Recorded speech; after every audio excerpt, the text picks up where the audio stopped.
شیطان اللہ الرجیم بسم اللہ الرحمن الرحیم۔ السلام علیکم ناظرین، قدر شعبان کی خصوصی ٹرانسمیشن کے ساتھ آپ کی خدمت میں حاضر ہوں۔ آج 18 مارچ ہے، قدر شعبان المعظم ہے اور جمعے کا روز ہے۔ پروردگار کی بارگاہ میں دعا گو بھی ہوں اور پر امید بھی ہوں کہ پوری دنیا میں آپ جہاں کہیں بھی ہوں گے، صفحے میں محمد علیہ محمد علیہ السلام کے خیر واقع سے ناظرین، آپ کو ہمارے پروگرام کے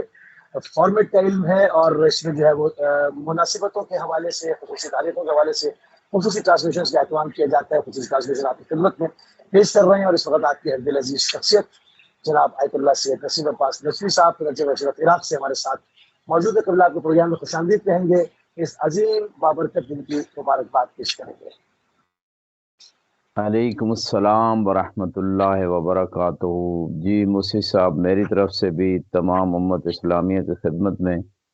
جشن میلاد امام زمانہ علیہ السلام مبارک۔ جزاک اللہ خیر، جزاک اللہ خیر۔ عظیم تھوڑی سی تمیدی گفتگو سے جشن موعود الامم کا آغاز کرتے ہیں اور تمیدی گفتگو سے بات کو آگے بڑھائیں گے تاکہ آپ کی اذان عالیہ کے اوپر جو ہے وہ مزید جہتیں واضح ہو سکیں اور اپنے مختصر سے ٹائم میں رہتے ہوئے زیادہ سے زیادہ جو گوشے ہیں، جو تاریخی حوالہ جات ہیں، جو سامنے پیش کریں۔ قبلہ شکم مادر میں قرآن کی تلاوت کا واقعہ کیا ہے؟ بسم اللہ۔ اعوذ باللہ من الشیطان الرجیم، بسم اللہ الرحمن الرحیم، الحمدللہ رب العالمین، والصلاة والسلام علی اشرف الانبیاء حبیب قلوبنا و طبیب نفوسنا ابی القاسم محمد وعلی آلہ الطیبین الطاہرین المعصومین المنتخبین المنتجبین واللعنۃ الدائمہ علی اعدائہم اجمعین من الآن الی قیام یوم الدین۔ اما بعد فقد قال اللہ سبحانہ وتعالی فی کتابہ المجید، بسم اللہ الرحمن الرحیم، قل جاء الحق وزہق الباطل ان الباطل کان زہوقا۔ یہاں پہ میں ایک روایت جو ہے، جو کتاب الخرائج والجرائح بحار الانوار کی مصادر میں سے یہ معتبر ترین کتاب ہے، علامہ راوندی رضوان اللہ علیہ کی تالیفات میں سے بہت ہی معتبر ترین عالم دین۔ انہوں نے ایک روایت نقل کی ہے کہ جناب حکیمہ سلام اللہ علیہ جب جناب نرجس سلام اللہ علیہ پہ کچھ قرآن کی آیات کی تلاوت کر رہی تھیں، جیسے کہ روایت میں ہے کہ انہوں نے سورہ قل هو اللہ احد اللہ الصمد لم یلد ولم یولد ولم یکن لہ کفوا احد سورہ توحید کی تلاوت کی، اور سورہ انا انزلناہ فی لیلۃ القدر اس پوری سورت کی تلاوت کی، اور آیت الکرسی کی تلاوت کی۔ تو جناب حکیمہ فرماتی ہیں، جیسے کہ اس کتاب میں موجود ہے، کہ جو ہی میں ان صورتوں اور آیات کی تلاوت کر رہی تھی تو کان یقرأ الخلف من بطنہا، جیسے جیسے میں تلاوت کر رہی تھی ویسے ویسے قائم علیہ السلام شکم مادر سے ان آیات اور ان صورتوں کی تلاوت فرما رہے تھے۔ اللہ اکبر، اللہ اکبر۔ جی، اس کی تائید میں یوں ہی کہوں گا کہ بعض اوقات ممکن ہے کچھ لوگ یہ بات کریں کہ یہ کیسے پاسبل ہے کہ ایک بچہ جو ابھی شکم مادر میں ہے وہ قرآن کی تلاوت کر رہا ہو۔ تو اس حوالے سے ہمارے پاس بہترین جواب قرآن کے اندر ہی موجود ہے کہ جب جناب عیسیٰ علیہ السلام جو ہیں وہ دنیا میں آتے ہیں تو یہ ان ہستیوں کے علم کے بارے میں جب بات ہو رہی ہے تو عیسیٰ علیہ السلام، جیسے کہ امام زمانہ علیہ السلام بھی جب دنیا میں آئے تو کچھ آیتوں کی تلاوت کی، شکم مادر میں بھی کی، جسم مبارک پہ بھی قرآن کی کچھ آیتیں لکھی ہوئی تھیں۔ تو ان تمام واقعات اور ان تمام چیزوں کا ایک بہترین جواب اور بہترین دلیل جو قرآن کے اندر موجود ہے کہ جب جناب عیسیٰ علیہ السلام دنیا میں آئے تو انہوں نے اپنی ماں کی عصمت کی گواہی کے لیے یہ جملے قرآن نے ان کے ذکر کیے، انی عبداللہ آتانی الکتاب وجعلنی نبیا، کہ میں اللہ کا بندہ ہوں، اللہ نے مجھے کتاب کا علم عطا فرمایا ہے اور مجھے نبی بنایا ہے۔ تو جب جناب عیسیٰ علیہ السلام دنیا میں آتے ہیں تو وہ عالم پیدا ہوتے ہیں، وہ علم کتاب لے کے آتے ہیں۔ تو وہ عیسیٰ علیہ السلام جو آخری امام کے پیچھے نماز پڑھیں گے اور قائم علیہ السلام ان کی امامت کریں گے، تو وہ امام اگر ماموم اور مقتدی کے پاس کتاب کا علم ہے آتے ہوئے، تو جو عیسیٰ کے بھی امام بنیں گے قائم علیہ السلام، کیا ان کے پاس کتاب کا علم نہیں ہو سکتا؟ تو اس میں کوئی تعجب کی بات نہیں. ان اللہ علی کل شیء قدیر، خدا ہر چیز پہ قادر ہے. بلکہ ان ہستیوں کو فقط یہ امام زمانہ علیہ السلام سے مختص نہیں ہے، بلکہ تمام ائمہ علیہ السلام، چہاردہ معصومین علیہ السلام کی اگر ہم سیرت کو پڑھیں تو یہ شکم مادر میں بھی ان آیات کی تلاوت کرتے تھے، اور اپنی والدہ گرامی سے، جیسے جناب زہرا سلام اللہ علیہ جناب خدیجہ کو تسلیاں دیتی تھی. امیر المومنین علیہ السلام کے بارے میں ملتا ہے کہ اپنی والدہ گرامی فاطمہ بنت اسد سے کلام کرتے تھے. تو یہ ہستیاں شکم مادر میں بھی اپنے والدہ گرامی سے کلام کرتی تھیں، اور جب دنیا میں آئیں تو تمام کی سیرت میں یہ چیز ہمیں ملے گی کہ ان ہستیوں نے قرآن کی تلاوت کی اور ایسی کلام کی کہ جو عام انسان کے بس کی بات نہیں. اور یہ آتے ہی بتا رہے تھے کہ ہم خدا کی طرح،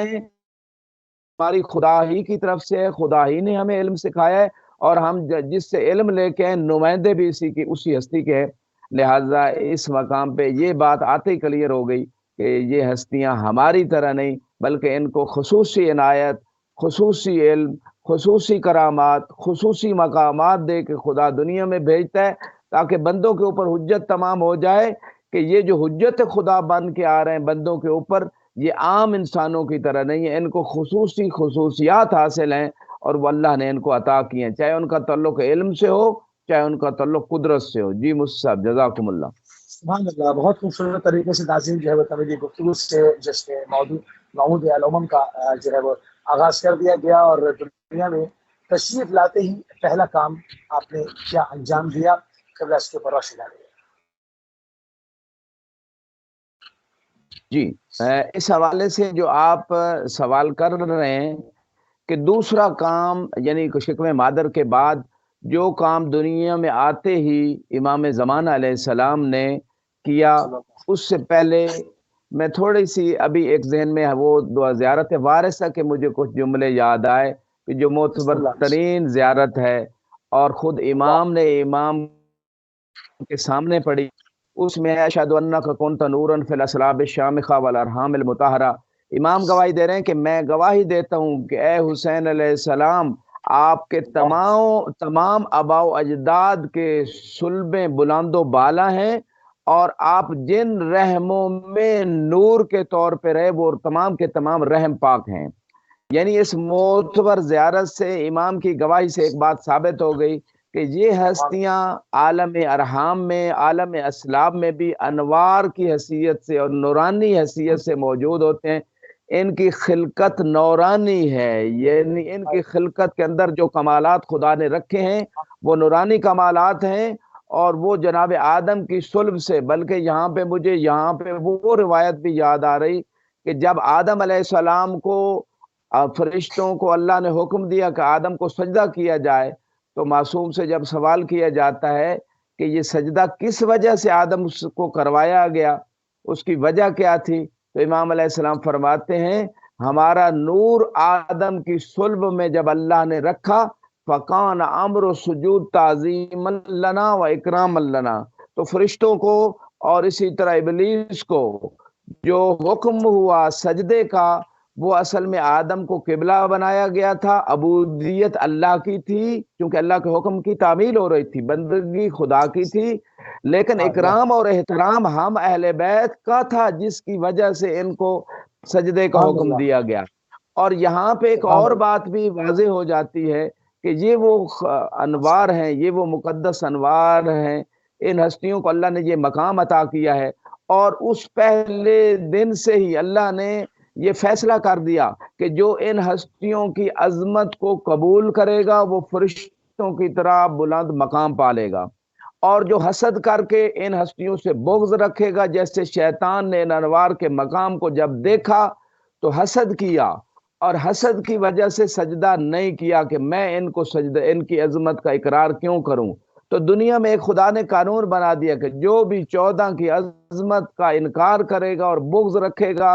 اور بغض کی وجہ سے ان سے حسد کرے گا، ان کو قتل کرے گا، ان کے لیے مسائل کھڑے کرے گا، ان کی مخالفت کرے گا، ان کے اوپر ظلم و ستم برپا رکھے گا، تو اس کا حشر شیطان کی طرح ہوگا. جتنی مرضی باتیں کر لے، جتنے مرضی وہ نمازیں پڑھ لے، سجدے کتنے شیطان نے سجدے کیے لیکن سب بیکار گئے بغض اہل بیت کی وجہ سے۔ اور جو ان کا اکرام و احترام کرے گا اللہ کی تعظیم کی وجہ سے، وَمَن يُعَظِّمْ شَعَائِرَ اللَّهِ فَإِنَّهَا مِن تَقْوَى الْقُلُوبِ، تو وہ متقی بھی ہے اور وہ فرشتوں کی طرح اس کا مقام بھی ہے۔ اور مجھے یہاں پہ امام رضا علیہ السلام کی ایک حدیث یاد آ جاتی ہے جس میں آپ ارشاد فرماتے ہیں کہ غدیر کا حکم بھی آدم کو سجدے والے حکم کی طرح تھا، یعنی لازمی حکم تھا۔ تو جس نے غدیر والے حکم کو مان لیا وہ فرشتوں کی طرح ہو گیا، جیسے فرشتوں نے اللہ کے حکم کو مانتے ہوئے سجدہ کیا تو وہ فرشتوں کی طرح ہو گیا جس نے غدیر والے حکم کو مان لیا، اور جس نے انکار کر دیا وہ ابلیس شیطان کی طرح ہو گیا۔ تو یہ وہ فلسفہ ہے جو بالکل عقل مند واضح ہے اور اس میں کوئی دوسری بات نہیں ہے۔ تو یہاں پہ جو آپ نے سوال کیا تھا کہ آتے ہی دنیا میں امام زمانہ علیہ السلام نے کیا کام کیا، تو روایت اسی کتاب جو ہے دلائل الامامت کتاب، طبری رضوان اللہ تعالیٰ ایک شیعہ عالم دین ہے ایک سنی عالم دین ہے، تو شیعہ عالم دین کی یہ لکھی ہوئی کتاب دلائل الامامت میں روایت موجود ہے سجدہ کہ امام دنیا میں آتے ہی خدا کے سجدے میں گر گئے، یعنی آتے ہی یہ میسج دے رہے تھے کہ اے دنیا والو ہم معرفت لے کے آتے خدا کی وحدانیت کا اقرار رکھتے ہیں، اور ہمارے چاہنے والے بھی انہیں بھی چاہیے کہ سجدے کو کبھی ترک نہ کریں، جیسے امام حسین علیہ السلام نے بھی کربلا میں سجدے کو نہیں چھوڑا اور حالت جو ہے جنگ میں با جماعت نماز قائم کی۔ امام زمانہ علیہ السلام آتے ہی دنیا میں سجدہ کرتے ہیں کہ ہم ساجدین ہیں، ہم سجدہ کرنے والے ہیں، ہم خدا کی عظمت کا اقرار کروانے آئے ہیں۔ اور یہاں پہ ایک اور بات مصری صاحب میں ایڈ کروں گا، اگر ہم تمام معصومین کی سیرت کا دقت سے مطالعہ کریں تو تمام معصومین کی سیرت میں یہ چیزیں ہمیں نظر آئیں گی کہ آتے ہی دنیا میں وہ سجدہ خدا کرتے ہیں، اور آتے ہی کوئی ایسی کلام کرتے ہیں یا اس کا تعلق قرآن سے ہوتا ہے یا کوئی معرفت الہی سے ہوتا ہے۔ اور اس مقام پہ میں یہ بھی کہنا چاہوں گا کچھ لوگ یہ شبہ پھیلا رہے ہیں، پھیلا چکے ہیں اور کتابوں میں لکھ چکے ہیں کہ نعوذ باللہ جو قرآن کی وہ آیت ہے جس میں اللہ نے فرمایا ہے کہ ہم نے الذی اخرجکم من بطون امہاتکم لا تعلمون شیئا، کہ اللہ نے تمہیں اپنی ماؤں تھے۔ کچھ لوگوں نے نعوذ باللہ اہل بیت کے بارے میں بھی یہ بات کر دی، حالانکہ یہ قاعدہ ہے کہ ما من عام الا وقد خص، کہ جو بھی عام ہوتا ہے حکم عمومی ہوتا ہے اس کی کوئی نہ کوئی تخصیص ہوتی ہے، اور قرآن میں بھی یہ باتیں موجود ہیں والعصر ان الانسان لفی خسر، کہ عصر کی قسم تمام انسان خسارے میں۔ آگے خدا نے کچھ ہستیوں کو کچھ لوگوں کو اس عمومی حکم سے جو ہے نا وہ مستثنا کیا، الا الذین آمنوا وعملوا الصالحات وتواصوا بالحق وتواصوا بالصبر، مگر جو لوگ مومن ہیں نیک عمل کرتے ہیں ایک دوسرے کو حق کی وصیت اور صبر کی وصیت کرتے ہیں وہ لوگ خسارے میں نہیں ہیں۔ اسی طرح اہل بیت جو عام دنیا کے لوگ ہیں وہ جاہل پیدا ہوتے ہیں، لیکن جو یہ ہستیاں یہ عالم پیدا ہوتی ہیں، خدا نے انہیں علم دیا ہے، کون سی یونیورسٹی میں پڑھے ہیں، کون سے کالج میں پڑھ کے یہ علم لیتے ہیں، جن کے بارے میں خدا نے فرمایا وَكُلَّ شَيْءٍ أَحْصَيْنَاهُ فِي إِمَامٍ مُبِينٍ، کہ ہم نے سورہ میں ہم نے ہر چیز کو امام مبین میں رکھا ہے، اور حدیث مبارک میں الامام امام ولو کان صبیا، امام اگر بچہ بھی ہو تو امام امام ہوتا ہے، امام دنیا میں آتے ہی امام ہوتا ہے، جیسے نبی دنیا میں آتے ہی نبی ہوتے ہیں، جیسے کہ مشہور فرمان مبارک ہے کون کہ میں نبی تھا اس وقت بھی نبی تھا جب ابھی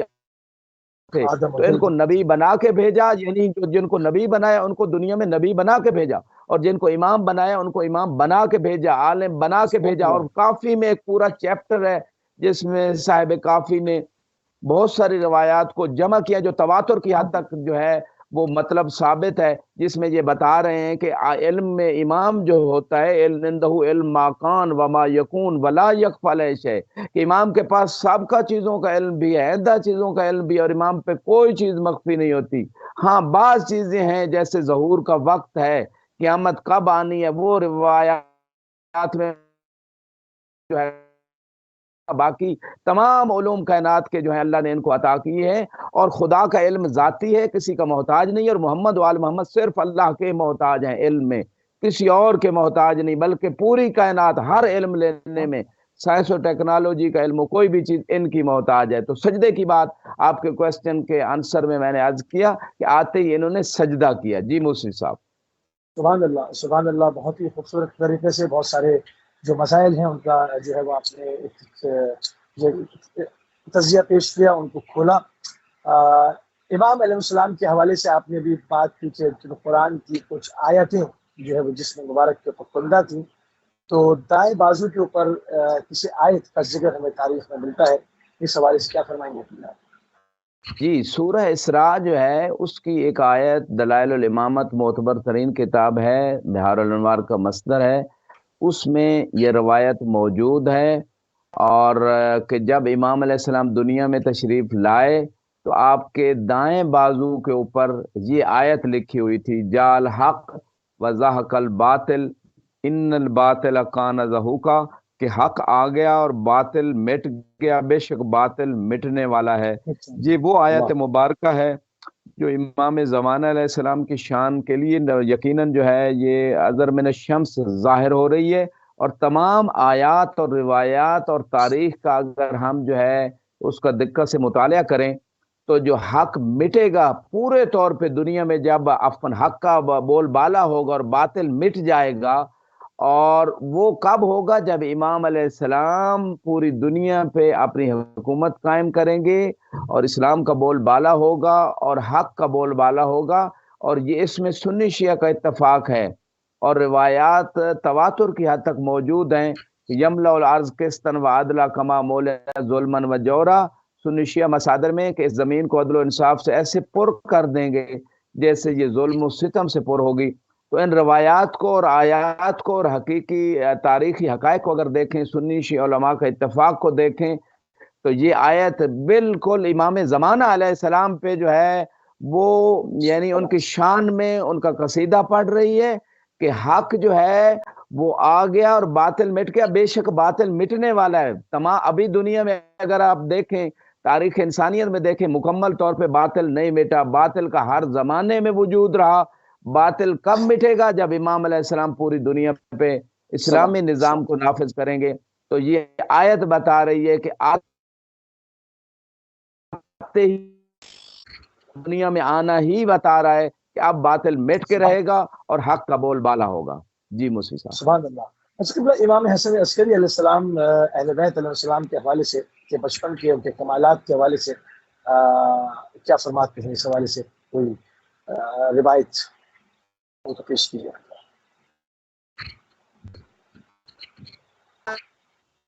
کوسچن کے آنسر سے پہلے تھوڑا سا ایڈ کروں گا آپ کے لاسٹ کوسچن کی آنسر میں، کہ دیکھیں اہل بیت علیہ السلام کو اللہ نے اتنی طہارت عطا کی ہے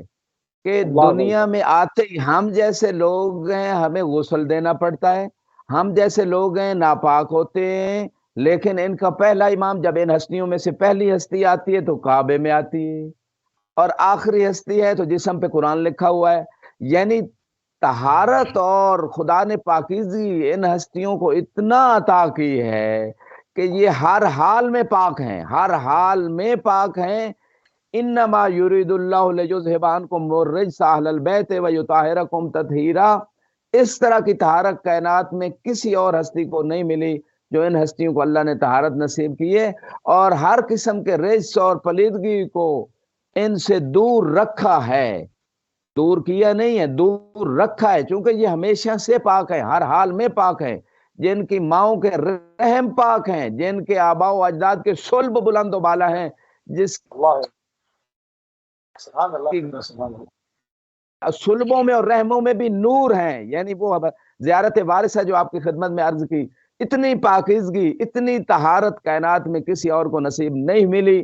اور ان کے حصے میں نہیں آئی، اور خصوصاً وہ سنی شیعہ کتب میں متواتر حد تک وہ حدیث موجود ہے کہ جس میں اللہ نے حکم دیا تھا کہ تمام باقی لوگوں کے دروازے مسجد نبوی میں بند کر دیے جائیں، مگر علی و فاطمہ و حسن حسین کا دروازہ جو ہے وہ مسجد نبوی میں کھلا ہے، ہر حال میں آ جا سکتے ہیں۔ ہر حال میں یہ پاک ہیں، جب ہر حال میں پاک و پاکیزہ و مطہر و طاہر ہیں تو اس کا معنی یہ ہے مسجد میں ہوں، کعبے میں ہوں، طہارت کا مقام دیکھیں کہ جناب مریم سلام اللہ علیہ معصوم ہیں، ہیں، لیکن اتنی طہارت ان کو بھی نہیں ملی۔ جب وقت ولادت آیا تو اللہ نے کہا ھذا بیت العبادہ لا بیت الولادہ، کہ بیت المقدس سے باہر جناب مریم آپ چلی جائیں، کیونکہ یہ ولادت گاہ نہیں ہے، یہ عبادت گاہ ہے۔ حالانکہ معصومہ ہے جناب مریم، جناب عیسیٰ بھی معصوم ہے، لیکن وہ مقام طہارت نہیں ہے جو ان ہستیوں کو ملا ہے کہ کعبے میں بلایا گیا اور مسجد میں آ سکتے ہیں ہر حالت میں۔ یعنی اتنی پاکیزگی، اتنی عظمت کسی اور ہستی کو نہیں ملی جو خدا نے ان کو طہارت اور پاکیزگی عطا فرمائی ہے۔ اور اسی وجہ سے آتے ہی دنیا میں قرآن لکھا ہوا ہے، جسم کے اوپر قرآن کی آیت لکھی ہوئی ہے، اور وہ آیت لکھی ہوئی ہے جو بشارت ہے تمام انسانیت کے لیے کہ حق کا ایک دن بول بالا ہونے والا ہے۔ لہٰذا آپ کے اگلے کویسچن کے آنسر میں کہوں گا کہ امام حسن عسکری علیہ السلام نے اپنے اہل بیت کے بچوں کے جو کمالات ہیں وہ کیا بیان کیے ہیں۔ کمال الدین کتاب کا نام ہے، شیخ صدوق علیہ الرحمہ کی معتبر کتاب ہے۔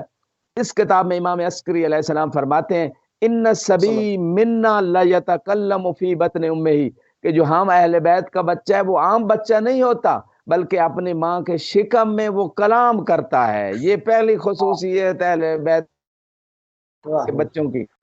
کے بعد فرماتے ہیں وَيَقْرَأُ الْقُرْآنَ، فقط کلام نہیں کرتا، ماں کے شکم میں قرآن بھی پڑھتا ہے۔ یہ دوسری روایت، ایک پہلے روایت پیش کی ہے، اب یہ دوسری روایت امام فرما رہے ہیں کہ ماں کے شکم میں قرآن کی تلاوت کرتا ہے۔ وَيَعْبُدُ رَبَّهُ، ماں کے شکم میں اللہ کی بندگی اور عبادت کرتا ہے ہمارا بچہ۔ اور اس کے بعد فرماتے ہیں وَتُطِيعُهُ الْمَلَائِكَةُ،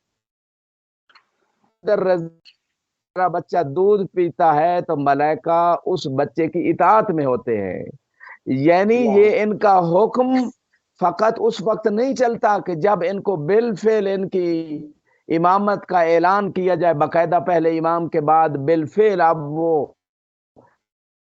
امام فقط اس وقت حکم نہیں ہوتا، بلکہ ان کا جنوں کے اوپر، انسانوں کے اوپر جو ہے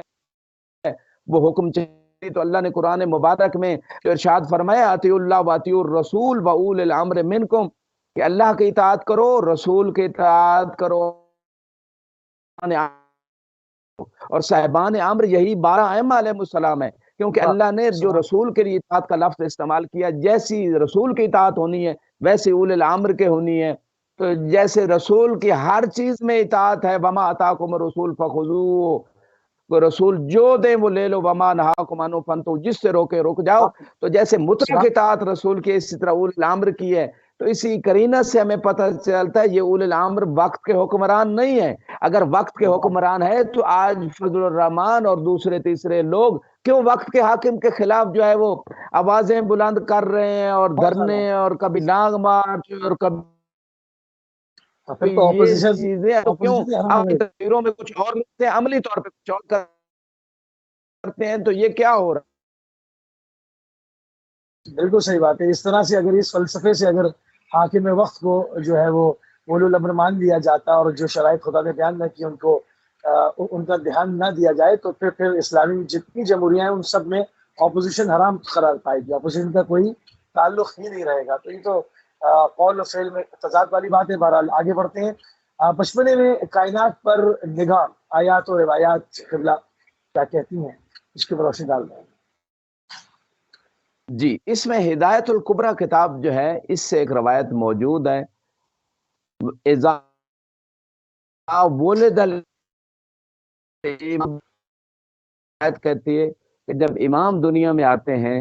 تو نور سے ایک عمود پوری دنیا میں اس ہستی کے لیے، امام کے لیے خدا رفع کر دیتا ہے، ینظر فیہ الخلق و اعمالہ، اور امام علیہ السلام جو ہیں پوری مخلوق کو اس عمود کے ذریعے، اس نورانی طاقت کے ذریعے سے پوری کائنات کی مخلوق کو بھی دیکھتے ہیں اور ان کے اعمال کو بھی دیکھتے ہیں۔ اچھا، تو موسوی صاحب روایت ہے، میں روایت کی تائید میں بہت کچھ آیات بھی پیش کر دیتا ہوں، جیسے قُلِ اعْمَلُوا فَسَيَرَ اللَّهُ عَمَلَكُمْ وَرَسُولُهُ وَالْمُؤْمِنُونَ، اے لوگو عمل کرو، اللہ تمہارے عمل کو دیکھ رہے، رسول دیکھتے ہیں، اور تمام مومن دیکھتے ہیں۔ جب روایت کی طرف ہم گئے، حالانکہ وجدانی طور پہ ہم تو لوگوں کے اعمال نہیں دیکھتے، ہم جو مومن ہیں نہیں دیکھ پاتے، لیکن یہ کون سے کوئی مومن ہیں جو دوسروں کے عمل کو دیکھتے ہیں؟ تو روایات سے جب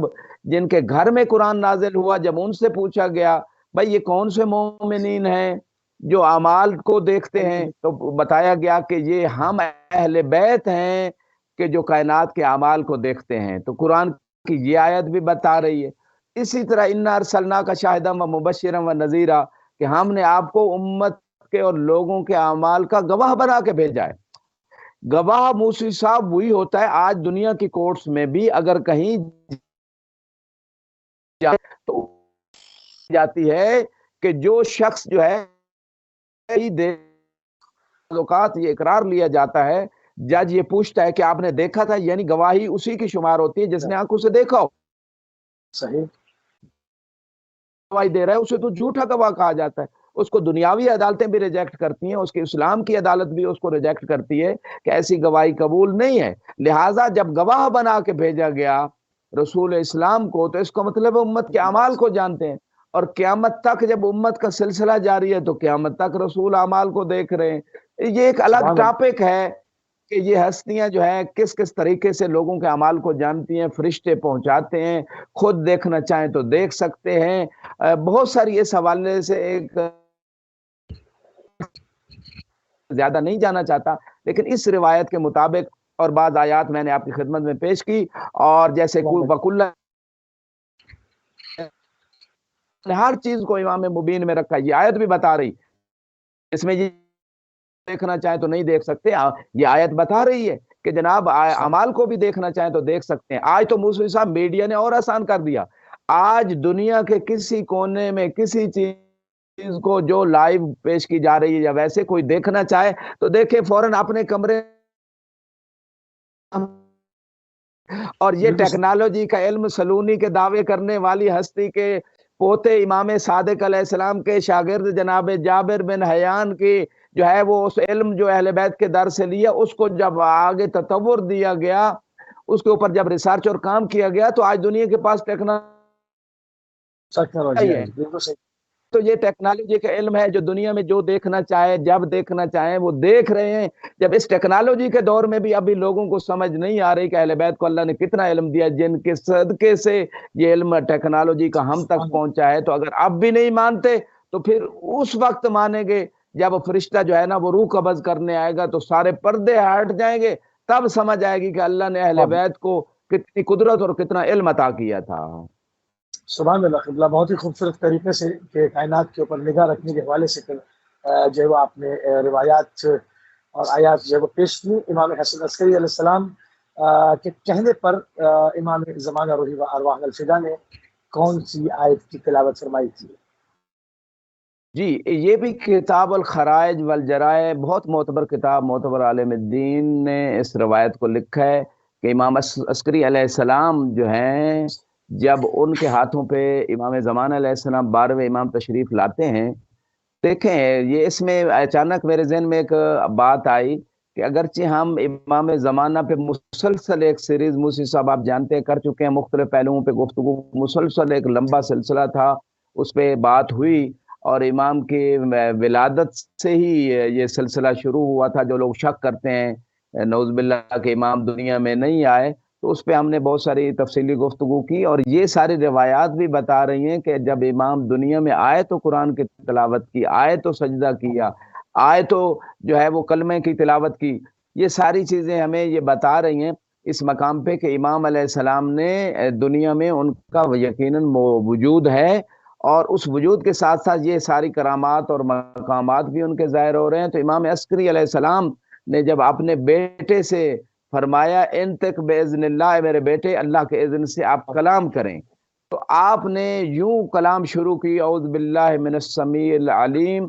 اس کے بعد فرمایا بسم اللہ الرحمن الرحیم ونرید ان نمن علی الذین استضعفوا فی الارض ونجعلہم ائمۃ ونجعلہم الوارثین وصلی اللہ علی محمد المصطفیٰ وعلی المرتضیٰ وفاطمۃ الزہرا، کہ امام زمانہ انہوں نے بسم اللہ اعوذ باللہ کے بعد بسم اللہ کے بعد اس آیت کی تلاوت کی کہ ہم چاہتے ہیں ان لوگوں پہ احسان کرنا کیا گیا اور ہم ان کو وارث بنائیں گے اور اس امام بالفعل یعنی امامت عطا کریں گے. امام تو وہ شروع سے تھے لیکن بالفعل ان کی امامت کا سلسلہ ہوگا. وَنُمَكِّنَ لَهُمْ فِي الْأَرْضِ اور زمین میں ان کو متمکن کریں گے یعنی ان کو حکومت ملے گی. تو یہ آیت بھی اس کا تعلق امام زمانہ علیہ السلام کی حکومت کے قائم ہونے سے ہے. دیکھیں خود امام تعلق بھی امام زمانہ سے تھا، بلکہ اس آیت میں بالکل یہ اشعار بھی روایات کی روشنی میں موجود ہے کہ سب ائمہ واپس آئیں گے، یعنی چونکہ سب کو کمزور کیا گیا رسول خدا سے لے کر امام زمانہ تک ان سب کو خدا حکومت عطا کرے گا. اس آیت میں بھی یہ بات سمجھ آتی ہے. جمع کے صیغے ہیں، روایات بھی اس کی تائید کر رہی ہیں اور اس آیت کا تعلق امام زمانہ سے ہے. اس کے بعد آپ نے رسول خدا پہ درود بھیجا، علی المرتضیٰ پہ اور فاطمہ الزہرا پہ، امام حسن حسین پہ اور تمام ائمہ پہ ایک کے بعد دوسرے امام پہ جو ہے نا وہ درود بھیجا. اور بعض روایات میں یہاں تک ملتا ہے کہ امام زمانہ علیہ السلام جب دنیا میں آئے تو آپ نے یہ کلمہ پڑھا، لا الہ الا اللہ محمد الرسول اللہ علی حجت اللہ. تو آتے ہی نہ صرف اللہ کی وحدانیت کی گواہی دی، آخری رسول کی رسالت کی، بلکہ علی کے حجت اللہ ہونے کی بھی گواہی دی. اور اس کے بعد ذکر امامن بعد امام، ایک ایک امام کا تذکرہ کیا امام نے آتے ہی. یعنی کائنات کو آتے ہوئے بتا رہے ہیں کہ فقط یہ عقیدہ کافی نہیں ہے کہ توحید کا عقیدہ رکھ لیا جائے اور آخری رسول کی رسالت کا،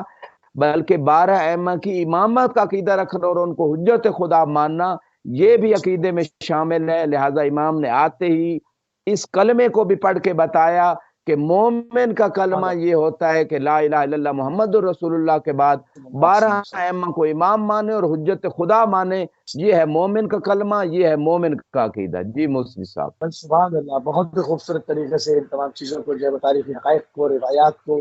ہمارے نوجوانوں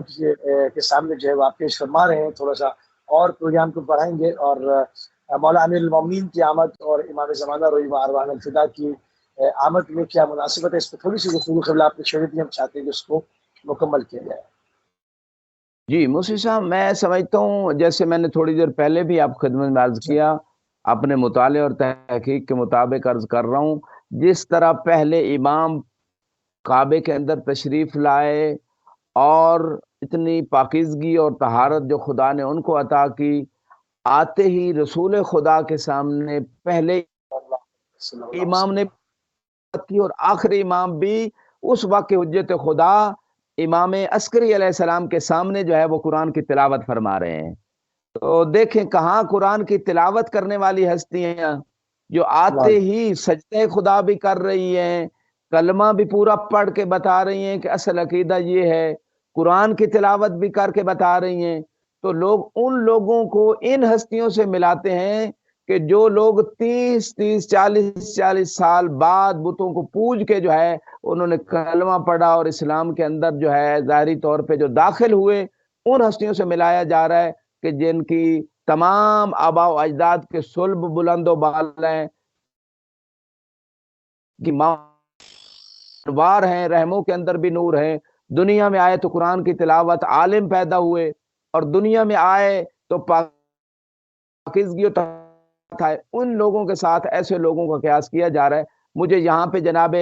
ابو ذر علیہ السلام بھی ان کو ایسے مقدس صحابیوں کو کہا جا سکتا ہے. یقیناً ان پہ سلام ہے جنہوں نے وفا کی رسول خدا سے اور ان کے فرمان سے اور ان کے اعلان غدیر سے وفا کی. یعنی جو قرآن نے کہا تھا جو رسول دیں وہ لے لو، انہوں نے لی. اب ابو ذر جیسے لوگوں نے لیا. اور ایک دفعہ امام کی خدمت میں ایک شخص آتا ہے، وہ کہتا ہے کہ اگر ابو ذر سب سے زیادہ سچے ہیں جیسے کہ آپ کے جد رسول خدا نے فرمایا ہے تو پھر آپ کا مقام کیا ہے؟ تو امام نے فرمایا لا یقاس بنا احد، کہ ہمارے ساتھ کسی کا مقابلہ نہ کرنا. یعنی اگر یہ ابو ذر کا مقابلہ اور قیاس کیا جا رہا ہے تو ابو ذر کی طرح جو دوسرے لوگ ہیں ان سے کیا جا رہا ہے، غیر معصوم سے ہو رہا ہے. ہم جو ہستیاں ہیں ہم سے کسی کا مقابلہ کیا ہی نہیں جا سکتا. تو یہ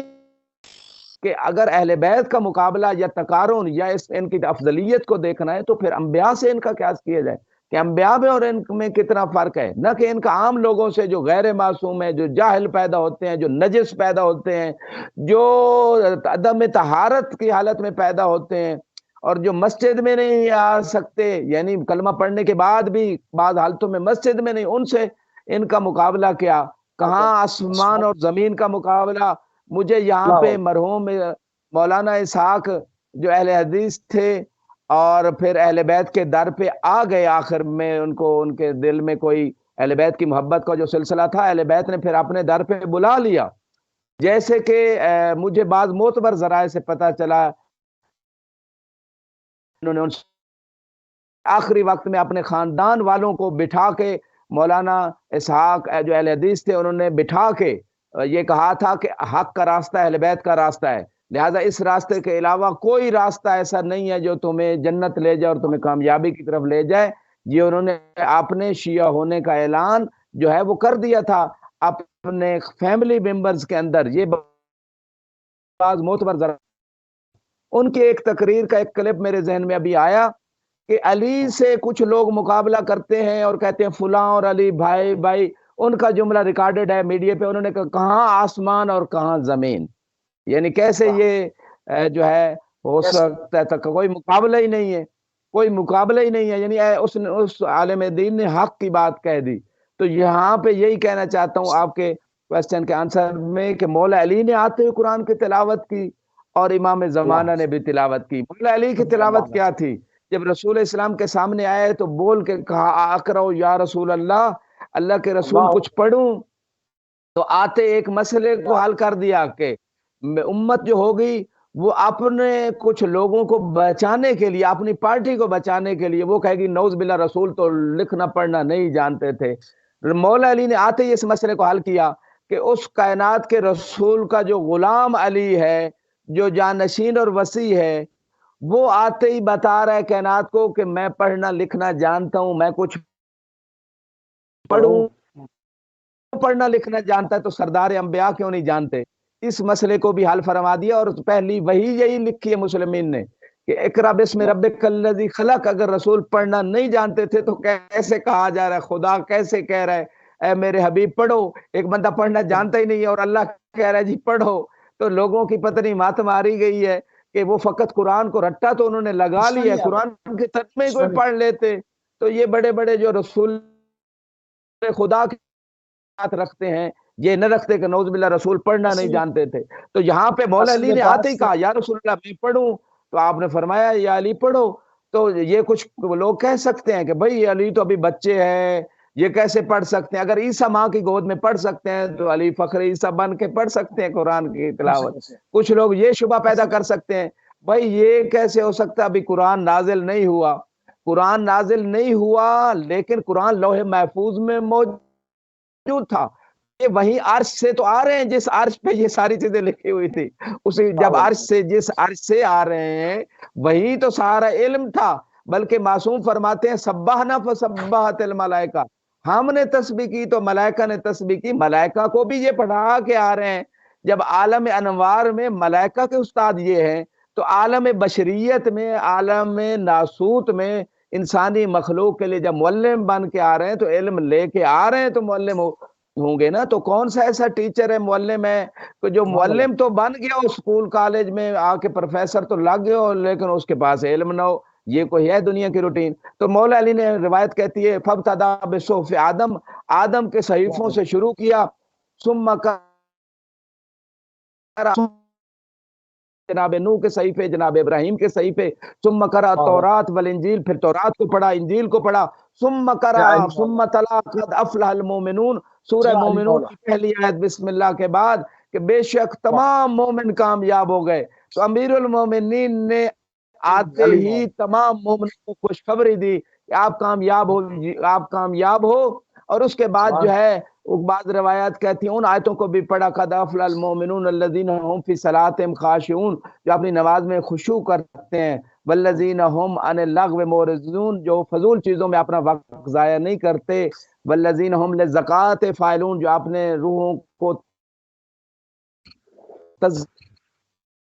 بیماریوں سے بچاتے ہیں، والذین هم لفروجہم، جو اپنی شرمگاہوں کی حفاظت کرتے ہیں، الا علی ازواجہم او ما ملکت ایمانہم، مگر اپنی بیویوں کے لیے یا جو ان کی کنیزیں ہیں، فمن ابتغى وراء ذلك فاولئک هم العادون، جو اس کے علاوہ راستہ تلاش کرے گا وہ حد سے بڑھنے والا ہے، والذین هم لاماناتہم وعہدہم راعون، جو اپنی امانتوں اور عہد کی رعایت کرتے ہیں، والذین هم علی صلاتہم یحافظون، جو اپنی نمازوں کی حفاظت کرتے ہیں، اولئک هم الوارثون، یہی جنت کے وارث ہیں، الذین یرثون الفردوس هم فیہا خالدون، جو فردوس میں رہیں گے اور ہمیشہ رہیں گے۔ یہ ساری آیتیں بعض روایت کہتے ہیں امام نے تلاوت کی، جب یہ تلاوت کر لی کامیاب مومن کی نشانیاں بھی بتا دی کہ یہ خوبیاں اس کے اندر ہونی چاہیے، اور اس کے سبحان بعد اللہ، اللہ کے رسول نے علی کو علی کے فضائل سنائے اور کہا علی قد افلحوا بک اذ انت امام، یا علی اس لیے سارے مومن کامیاب ہیں کیونکہ آپ جو ان کے امام ہیں۔ علی مولا، علی مولا، سبحان اللہ، سبحان اللہ۔ قبلہ اصل میں دشمنی ہے، قرآن کا ترجمہ بھی پڑھتے ہیں، سمجھتے بھی ہیں، مگر یہ لکھنا پڑھنا نہیں جانتے کہ یہ رٹ وہ لوگ لگاتے ہیں جن کے اپنے، جن کو وہ مانتے ہیں، وہ بیچارے لکھنا پڑھنا نہیں جانتے تھے، تو وہ برابر کرنے کے لیے دوسرے کے اوپر جو ہے وہ حملہ کرتے ہیں، مگر کیوں نہیں پڑھیں گے، کیوں ترجمہ نہیں پڑھیں گے، یہ سب جان بوجھ کے ہوتا ہے۔ بہرحال بات کو آگے بڑھاتے ہیں، مولا امام زمانہ اور معراج کا واقعہ کیا ہے؟ جی، اس حوالے سے میں یہ عرض کروں گا کہ معراج جس طرح رسول پاک صلی اللہ علیہ وآلہ وسلم کو کئی مرتبہ ہوئی، اسی طرح امام زمانہ علیہ السلام کے حوالے سے بھی بعض روایات ملتی ہے، جیسے کہ ہدایت کبریٰ میں یہ روایت موجود ہے کہ جب امام زمانہ علیہ السلام تشریف لائے تو اللہ نے کچھ فرشتوں کو بھیجا، اور ان آیت کہتی ہے جیسے کہ ارسلہ ملکین عرش، کہ اللہ نے دو خصوصی طور پہ فرشتے بھیجے، اور دونوں نے امام زمانہ علیہ السلام کو اٹھا کے عرش گئے، اور یہ عرش پہ جانا ہی معراج ہے، عروج ہے، یعنی عروج معراج جو ہے اس میں معنی موجود ہے۔ وقف بین، یہاں تک امام زمانہ علیہ السلام اس خاص قرب کے مقام تک پہنچے کہ خدا کی اس قرب تک جب پہنچے، جیسے کہ رسول خدا کے بارے میں ہے سبق قوسین او ادنا، کہ رسول خدا قرب پہ کہ دو قوس اور اس رہ گیا تھا، یعنی خدا نے اپنے حبیب کو وہ تمام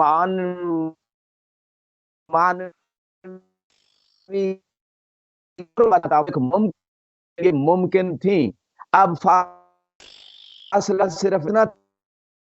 کے درمیان فرق رکھ، تھوڑا فاصلہ رکھا قرب مانوی کا، ورنہ اگر وہ فاصلہ آتا میں فرق نہ رہتا، لہذا بالغ العلا بکمال ہی والی جو بات ہے، ورفعنا لک ذکرک، نے اپنے حبیب کو دیے تھے وہ معراج میں اس کا اظہار کیا، اس سے بلند قرب جو ہے کسی اور ہستی کو نہیں مل سکتا۔ اسی طرح یہ 14 نور، چونکہ ان کی نورانیت کی حقیقت ایک ہے جیسے کہ روایات سے ثابت ہے، لہٰذا جب 12ویں امام بھی دنیا میں تشریف لائے تو خدا نے پھر اس ہستی کو جو پہلے بھی عالم انوار میں تھے، پھر دوبارہ اس ہستی کو معراج کروائی اور اپنا وہ خاص مانوی قرب اور وہ مقام عطا فرمایا۔ جب خدا کی بارگاہ میں امام زمانہ پہنچتے ہیں، فقال له مرحبا بک عبدی، تو اللہ نے خود خطاب کیا امام زمانہ علیہ السلام سے۔ اب اس بات کا تعلق وحی سے نہیں ہے، وہی نہیں ہے جس کا تعلق دین یعنی دینی احکام سے ہے، عقائد سے ہے، یہ ایک تشریف ہے، ایک خدا نے امام زمانہ علیہ السلام کو شرف عطا کیا ہے کہ خود ملائکہ قرب مانوی کے قریب اور اعلیٰ ترین منزل پہ یہ فرمایا اے میرے بندے میں تجھے مرحباً کہتا ہوں۔ خود خدا نے ویلکم کیا، خوش آمدید کہا۔ سب سے بڑا ٹائٹل موسوی صاحب، اللہ اپنے کو بندگی کا ٹائٹل دے دے، یہ سب سے بڑا ٹائٹل ہے، کیونکہ جب ہم نماز میں پڑھتے ہیں اشہد ان محمدن عبدہ و رسولہ، عبودیت والا تمغہ پہلے ہے، رسالت والا تمغہ بعد میں ہے. تو عبودیت جیسے کہ فاوحا الی عبدہ ما اوحا کہ معراج پہ بھی اپنے بندے کی طرف اللہ نے وحی کی جو بھی کی. آپ کو اس سے کیا جیسے معنی بن رہا ہے اس آیت کا، یعنی وحی کے مقام جو مقام معراج تھا وہاں بھی بندگی کا ٹائٹل جو سب سے بڑا ٹائٹل تھا اپنے بندے کو دیا. سبحان الذی اسری بعبدہ،